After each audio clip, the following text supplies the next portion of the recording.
Hi, everybody. This is Sherry. I am the co founder of Peak. We're an AI powered platform that helps you track and grow your net worth.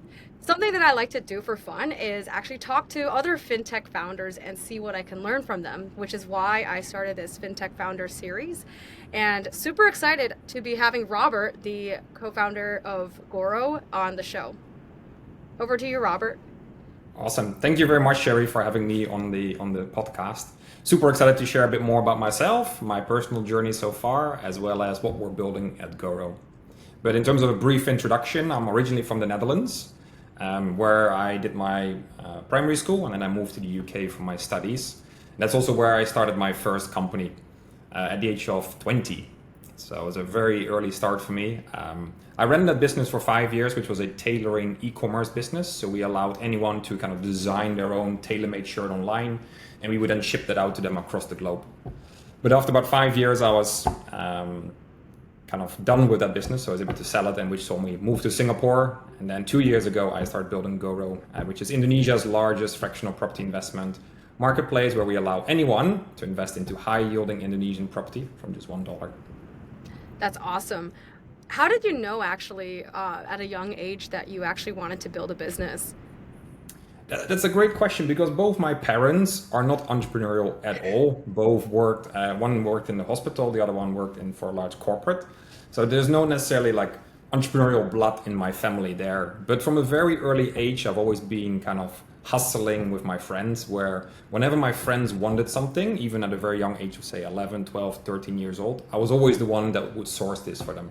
So if it was tickets for an event, if it was fireworks, whatever you can think of, I would be that go-to guy to source this. So from a very early age, I've always wanted to be my own boss and build my own business. And I must say that I'm a pretty bad employee. So it's much better to be an entrepreneur and be my own boss. Yeah, for sure. Well, I think that's a really important trait for a lot of entrepreneurs, which is the ability to identify an opportunity and just go for it without really, asking for permission from the people around you. So I'm wondering what actually led you to actually identify the opportunity with Goro and pursue it. It started about 7, 8 years ago when I was living and working in Singapore. I used to work for a sports betting company, but being the entrepreneur, I was always looking for like a side income, something I could do on the weekends. So I was on a trip to Bali, like many people do in Singapore. You do a weekend getaway to Bali. So I booked this very lovely villa with my friends, and while I was laying next to the pool, I was wondering, how much is it to buy a place like this? I know how much it is to rent on Airbnb, but how much is it to buy? So then you do a quick Google search, you do a quick sum, and you're like, wait, the returns are pretty good. So I approached my friends and said, hey, why don't we buy something together? And they're like, Rob, you work in sports betting. What do you know about Bali real estate? And I was like, well, let's try it. We can do this. And they're like, you do this on your own. So I found a way to get into the Bali real estate market about 7, 8 years ago as a passive income stream for myself. But quite quickly, that started to make more money than my day job. And at that point, my friends and family came back and they were like, hey, can you help us invest? Can we co-invest alongside you? Or can you give us advice on what to invest in, what to look out for, what are the challenges? So that was kind of the early stage of what is today Goro. And at the beginning of 2020, I was like, okay, let's dive into this in more detail. Let's see if I can build a fractional property investment marketplace. But then obviously COVID hit, things came to a complete standstill. It cost me personally a lot of money because all my personal properties were literally bleeding money back then.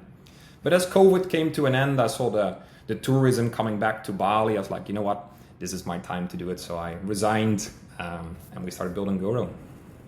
Yeah, that's awesome. And you know what? I have to say, I may be a few years behind, but I had that thought myself just about a month or two ago to see if, Bali villas would actually be a good, investment opportunity. But I'm wondering, like, when you got started, were you looking at the passive income stream as like a rent out for kind of vacations opportunity?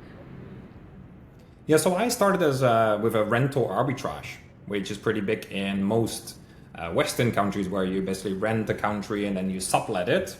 So you Mm-hmm. rent the property for say 4 or 5 years, and then you Yeah. sublet it on a daily basis through platforms like Airbnb. So that's how I started, and the revenue streams from this were fantastic. And even a large part of our business today is actually where we don't rent at the moment, but we acquire these properties, but we still rent them out on a short-term basis through platforms like Right. Airbnb and Booking.com. Yeah, gotcha. No, I think that's pretty cool. You essentially built a product that you had like a couple years of experience yourself doing.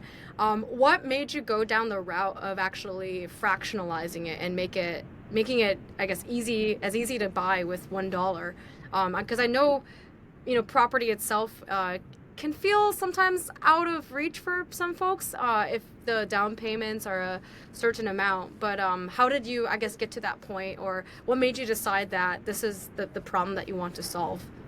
Yeah, so we focus on the Indonesian market, but the problem we're solving for Indonesian market is actually not unique.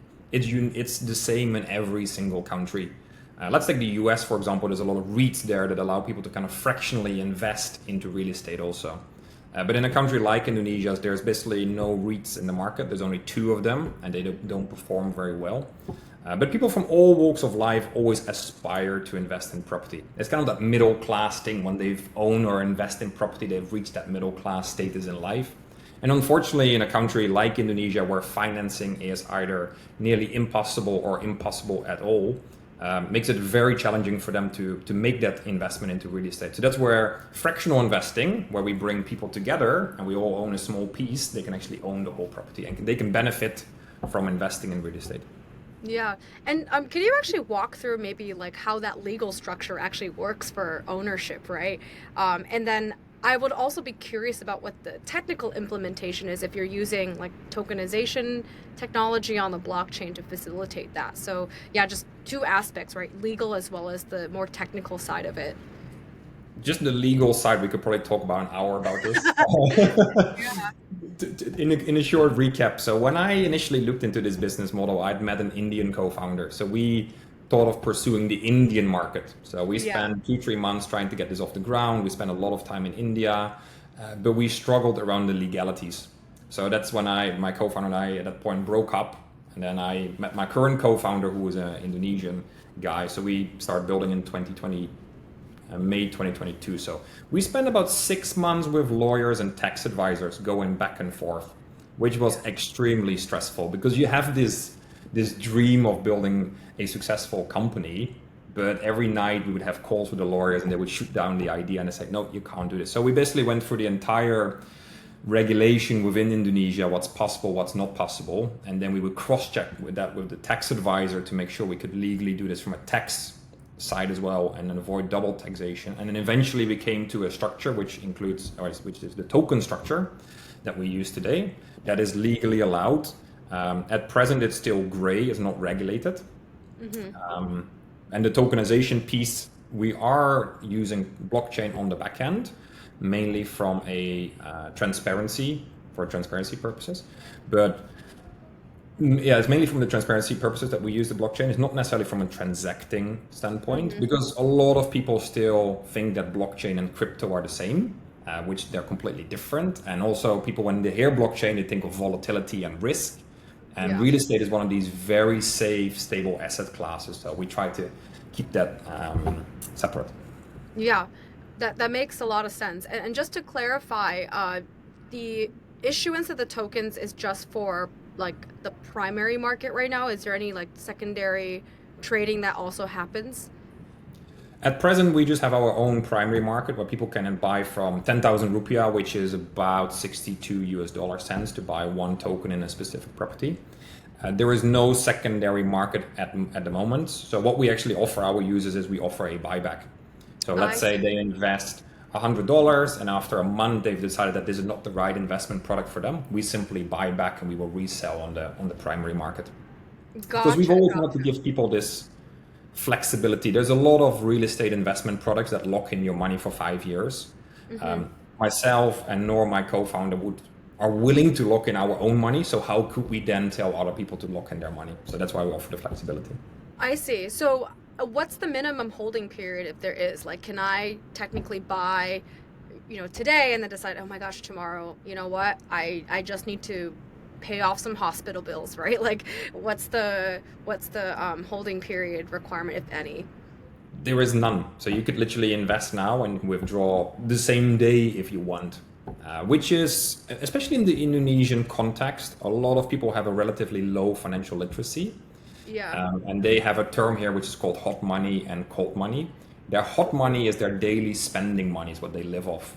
And Yeah. what we've seen is that a lot of Indonesians actually invest all their hot money in one go, and then they realize tomorrow that they have to pay their motorbike insurance or their car insurance or their tuition fee. So we need to give them that flexibility to be able to withdraw that hot money to survive.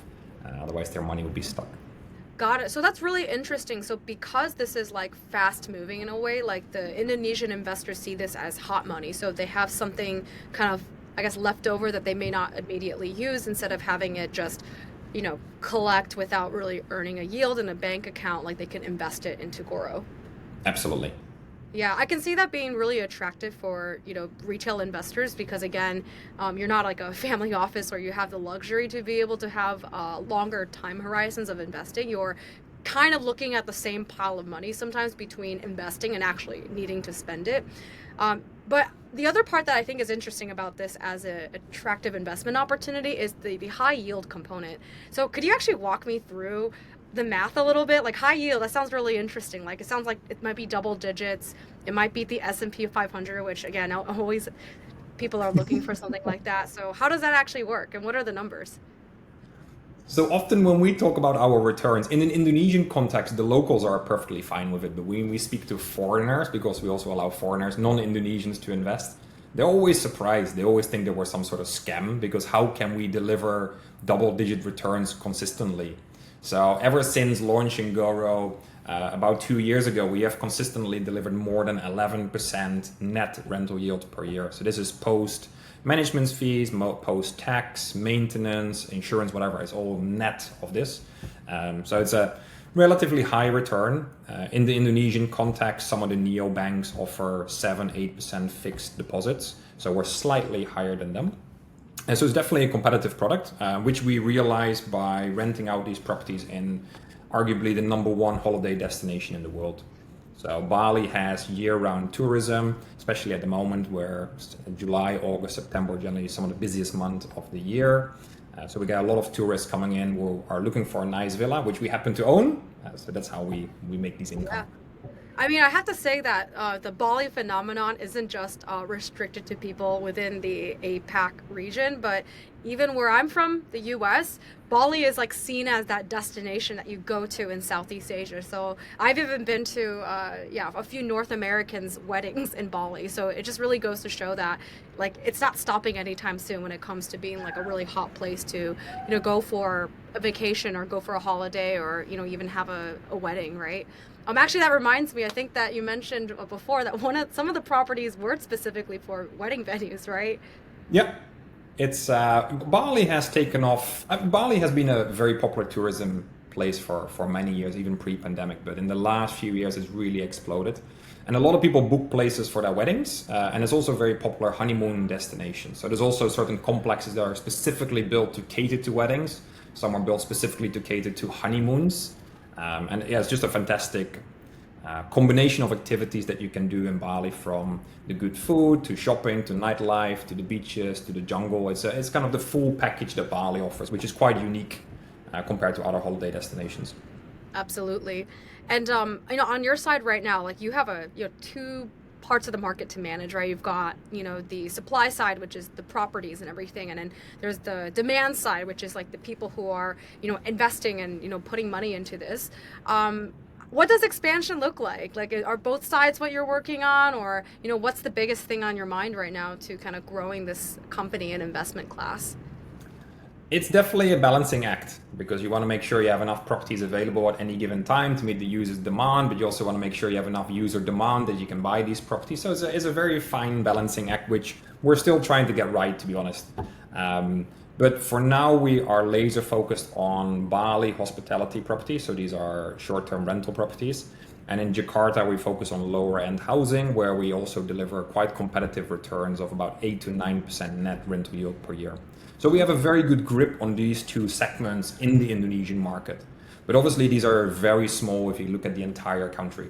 So as we expand, we'll be looking into other cities within Indonesia. Think Bandung, Surabaya, Medan. And we will also expand the asset classes that we're offering. So instead of just tourism properties in Bali and low-end housing in Jakarta, we could expand into other asset classes, may it be commercial, data center, shopping malls, etc. We're very fortunate to be backed by a lot of credible real estate people that can help with deal flow and insights on how these markets are performing. So as we grow, we can then decide which asset class to focus on. Gotcha, gotcha. And how about your investors, right? Are they mostly based in Indonesia, or you actually have like a global footprint? We have a global footprint with users in about 50 different countries globally, but out of our, say, 100,000 or so users, 99% of them are local Indonesians.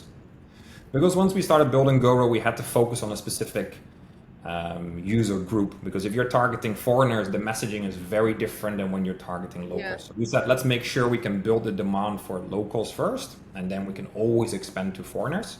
So at present, the focus is still very much on that local market, which are mainly middle-class Indonesians, kind of 25 to 35, sometimes up to 40 years old, that are looking for either to make their first investment, or they're looking to invest into other asset classes where they often already own crypto or stocks, so they're looking for something else to invest in to kind of hedge their risk.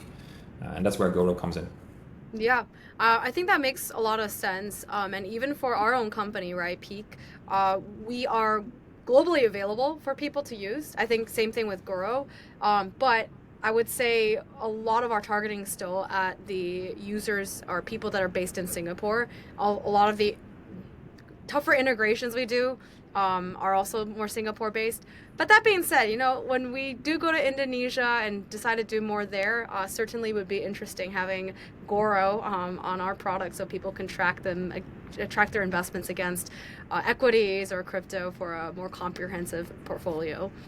Um, Absolutely. We have a lot of people from Singapore investing. It's kind of word of mouth where yeah, people hear about, I can invest in paradise from $1. How do I yeah, get in? Please share your referral code and give me access. yeah. It almost sounds like it's like unbelievably good as an opportunity, right? You're like, hey, low barrier to entry, high attractive returns, right? And stable underlying asset. You're almost like, you know, why not, right? It just sounds it sounds like a attractive on multiple levels. This is the interesting thing that we see from some of our users is some of them could actually afford to buy a property themselves. They have sufficient Interesting. liquidity to buy a property, but they still come to Goro because they don't understand the local legalities, the local culture, the process of buying a property. And Yeah, most of the time, these are busy executives that do not have time to think about right. how do I promote my villa on Airbnb, or is it going to be cleaned in between bookings? So Yeah. we take care of that entire process for them. So it's a very interesting proposition even for slightly more affluent people. Yeah. And at the same time, we also have users that wish to own their own property in the future, but they don't know how to get started. So this gives them a chance to invest in several different properties, kind of see the performance, and then based on that, they can do their own research, and in the future, basically withdraw their Goro returns and then buy their own property. Yeah, that's very cool. So you almost have like two like propositions, right? So one is that you kind of abstract away the administrative complexities when it comes to owning real estate, which we know is far more than, let's say, Yes. owning public equities, right? But at the same time, you're providing like a gateway investment for people who want to aspire to invest in real estate, but they want to get their feet wet, right? And sometimes getting your feet wet with 300K, or I don't know, more or less around that range, like it's just a lot, right? So you can get more comfortable with something that is much less as a percentage of your overall holdings, and you kind of learn and grow however much you want to invest in it. Absolutely. And how has doing Goro and affected maybe the way you think about investing? And I think that this is an interesting question as well, because it feels like it's almost like the reverse for you, where you started out investing in this because you're like, I identify a cool opportunity, I need to get into it, and then find a way to make it more accessible for other people. But has this also made you want to invest into slightly more kind of liquid, smaller, I guess, fractions of property versus maybe doing the kind of full like spectrum of property management, all of that, right? Speaking from your like I guess perspective personally on this. In terms of my personal finances, this has taken quite a big impact on my own goals, I would say, building Goro. Yeah. because running my side hustle over time became a bit more hands-on. So I basically had to pass on that business, and it's still operating, but it's slowly dying because I'm fully dedicated to building my business. But obviously, the skills that I gained during these 7, 8 years of operating my own properties there, when it comes from sourcing, taxes, staff, management, these I've all been able to transfer that to Goro today. So some of the staff that has been working with me from day one are still with me, but instead of my side hustle, they're now with Goro. So it's been great to build that loyalty with the team. Yeah, that's awesome. Well, we're coming upon 20 minutes now. I just actually have one more question for you before we wrap it up. But how do people actually find out more about investing in Goro? It sounds like super interesting. I think a lot of people find property investing aspirational and interesting, especially in a place that's hot like Bali. So how do people find out? How do people find out about how to reach you if they want to learn more information? Yeah, let me know. Absolutely. They can simply head over to goro.id, and they will find our website, and they can simply create an account. And what I generally suggest to people is just make a first small investment that you're comfortable with. We don't expect people to invest $10,000 right away. Start small with an amount of money that when you go to bed tonight, you're going to sleep well.